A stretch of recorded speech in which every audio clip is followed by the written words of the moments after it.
Hello and welcome everyone. Today I want to talk about this article called The Earliest Evidence of Christianity in Arabia. It's about a rock inscription from the Jordanian desert which invokes Jesus. It was written by Marek Dospel on March 30th, 2022. So this is an image of a find with some inscriptions on it, and this rock has the name of Jesus on it, and it dates from apparently the 4th century. The question here is this ancient rock inscription the earliest evidence of Christianity in Arabia? And this is from the Badia Epigraphic Survey Project.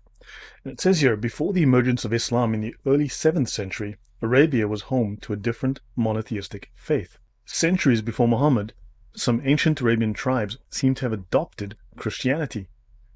While the arrival of Christianity in Arabia has been known through literary sources written by outsiders, such as the famous Bible scholar and translator Saint Jerome, recent discoveries present evidence of Christianity from pre-Islamic Arabia itself. Now, the subject of pre-Islamic Christianity within Arabia, I will be tackling that in the future. I've got extensive notes I need to sit down and edit and so on. However, this is really a fascinating inscription, and you'll see why in a moment. Now, the vast swaths of desert east of the Jordan River reveal thousands of ancient inscriptions, some of which bear crosses and use Christian terminology. Now, of course, I got this from the biblicalarchaeology.org site. Thanks to my subscribers and those who supported me, I've been able to subscribe to Biblical Archaeology, and they collect articles from all over the place and they republish them on their website. So they gather scientific data, inscriptions, archaeology, and so on, and many of them actually conflicting. They'll bring different scholarly opinions together, but you can see what's happening in terms of archaeology that is relevant to the Bible. So this is the area here. This is Jerusalem. Okay, this is Israel here. That's Petra. And this is the Hara Desert. And this is the area that they are interested in here. This is Amman, Jordan, and we're looking at this area around here, Wadi al-Qudari. So the Hara, this is a rocky basalt desert found in southern Syria and northeastern Jordan, and in northern Saudi Arabia. This would be northern Saudi Arabia here. This would be northeast Jordan, and this here would of course be Syria. It was for millennia home to pastoral nomads who left behind thousands of rock carvings and inscriptions, some of which attest to the first arrival of Christianity in Arabia. Let's have a look at that. This is the Hara Desert. As you can see, it is incredibly barren. It's rocky, it's barren. Here's some additional photos of this. I mean, this is really, really dry. So this is an incredibly dry desert. It's this area here. You'll see this. Right, so it's a fairly large area. It's location of the Eastern Badia Archaeological Project research area. That's on researchgate.net. This is another picture of the site. As you can see, incredibly barren.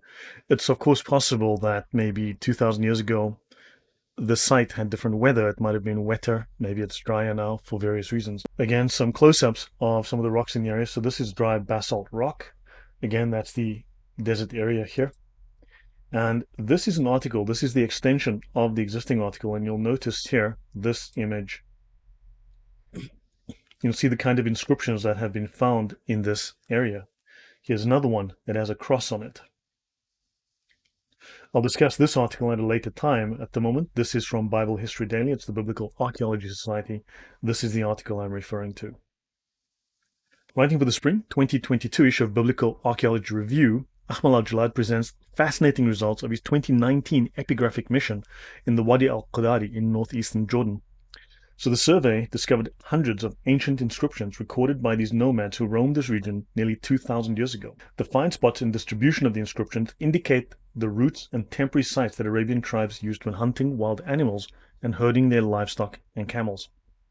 Every such inscription is a precious source of historical and cultural information. So for that period of, when you look at the period around Islam, a lot of information disappeared. Now, we do know it was part of the culture of, the early Muslims to destroy anything from the Jahiliyyah, anything that competed with Islam. So anything from the period of ignorance prior to the coming of Islam was wiped out. So the fact that we're now starting to rediscover some of these things, that not everything was destroyed, that this is incredible. This gives us much deeper insight into the history of that area, obviously into the origins of early Islam, as well as other cultures that were there. So we can just paint a much deeper picture of the history. Every such inscription is a precious source of historical and cultural information, but one among them is truly remarkable as it documents the very early penetration of Christianity in Arabia. Likely dating to the 4th century, the inscription invokes Jesus. The interesting part is it's with the name given for Jesus in the Quran. It invokes Jesus with the name given to Jesus in the Quran, which is incredible. This is the area that this was found. You can see the kind of rocks here. This is a single cairn. This is a little rock mound. You can see a little triangular rock mound. This contained more than 100 ancient inscriptions, including the one invoking Jesus. So a professor of Arabic at the Ohio State University and a specialist in the languages of pre-Islamic Arabia, Al-Jalad tells the discovery story and provides an in-depth analysis of this inscription. He first introduces the Hara, the black basalt desert in northeastern Jordan, which I just showed you guys. And he says here the tribes that dwelt in this marginal environment left extensive archaeological remains dating from the Neolithic to modern times.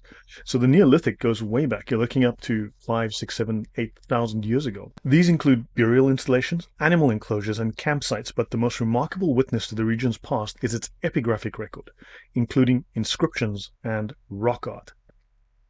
Introducing the inscriptions as a group, commenting on their style, content, and the scripts or alphabets, Al-Jalad adds, writing came to the nomads of North Arabia as early as the beginning of the first millennium BC.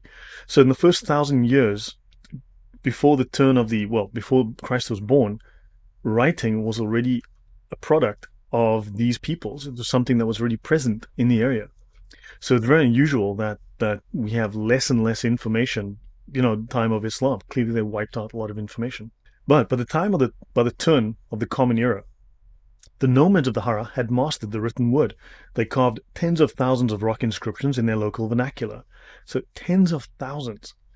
Now this is an early dialect of Arabic using an indigenous consonantal alphabet, which modern scholars have called Safayitic. And that's here I've called Safayitic.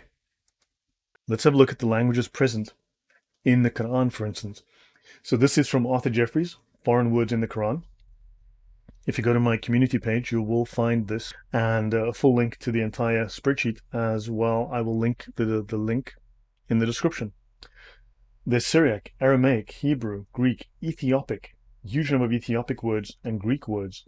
And now the Safayitic, there we go, Safa number 21 in this row, number 17 in the list.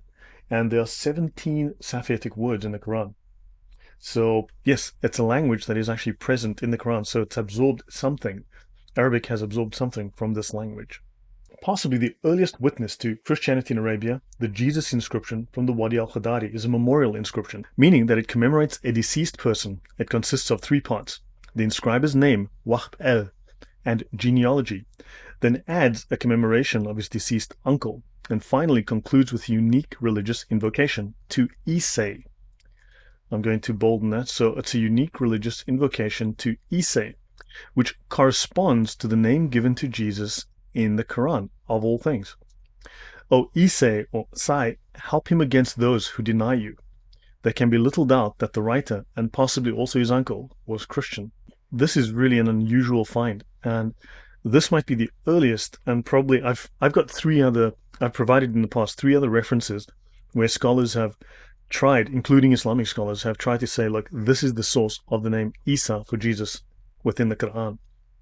However, this will be the earliest source on record.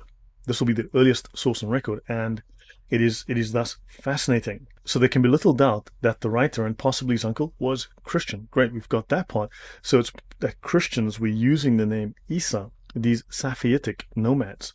Now, on that rock inscription that we saw above, this is the section where the name is mentioned here.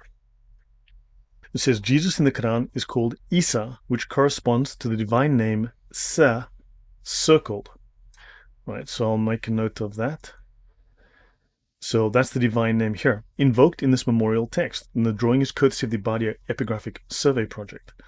The present text is typical Safayitic composition, but the old gods in the prayers are replaced by a Christian invocation.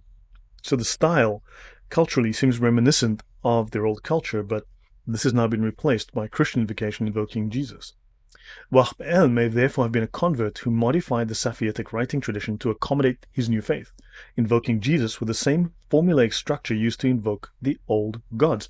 These gods would have been obviously the pagan gods of Arabia, which were modeled after, and in some cases, just a copy of the gods of Babylon. And the main god of that region was the moon god. In many cases, well, the name of the moon god, the prime moon god, was called Al-Makka, although he appeared in at least, say, a dozen other names, but he was known as Al-Makka, and we all know where Makkah is. Regarding the circumstances surrounding the inscription and the rise of Christianity in Arabia, Al-Jalad theorizes Wahb el may have had close contacts with settled areas, such as Bosra in Syria. So that would be Busra in Syria. Let's go have a look where Busra is in Syria. So Busra is right here on the border. Okay, that's Busra in Syria. So it's right in southwestern Syria, well, directly south of Damascus. It's, yeah, slap bang in the middle of northern Jordan, and it's just northeast of Jerusalem, right? So this is Petra, and this here is Busra in Syria, right? So hopefully, so the finds were here. So these people were clearly traveling in this region up to here. Also, you might remember from my discussions in the Seerah, in the Gospels of Muhammad, what they like to call the biographies, when Muhammad's mom was giving birth, a light shone from her private parts all the way to Busra in Syria, 1,300 kilometers away, where the light could be seen shining off the palaces in Busra. So yeah, Muhammad, the light he shone out of his mom was very, very bright. So that's Busra. Let's continue. He may have had close contact with settled areas such as Bosra in Syria, or the cities of Decapolis in Transjordan, which appear in other Safavitic texts. On the other hand, it is possible that his inscription reflects the efforts of missionaries to convert the nomads. There is that possibility. They say to further explore the context and implications of the Jesus inscription as the earliest evidence of Christianity in Arabia, read this article, Jesus in Arabia, Tracing the Spread of Christianity into the Desert. This article is the second one that I've mentioned here, and it's in the Biblical Archaeology Review called Jesus Found. So that's a very early inscription of Jesus. And that ends this discussion, but I hope this was very, very interesting. So now it seems that we have discovered the very earliest mention of the name Isa, Jesus, in Arabia. And I'll continue this. I'll go to the second article and we'll cover that, but hopefully this was interesting. So thanks again. Take care. Goodbye.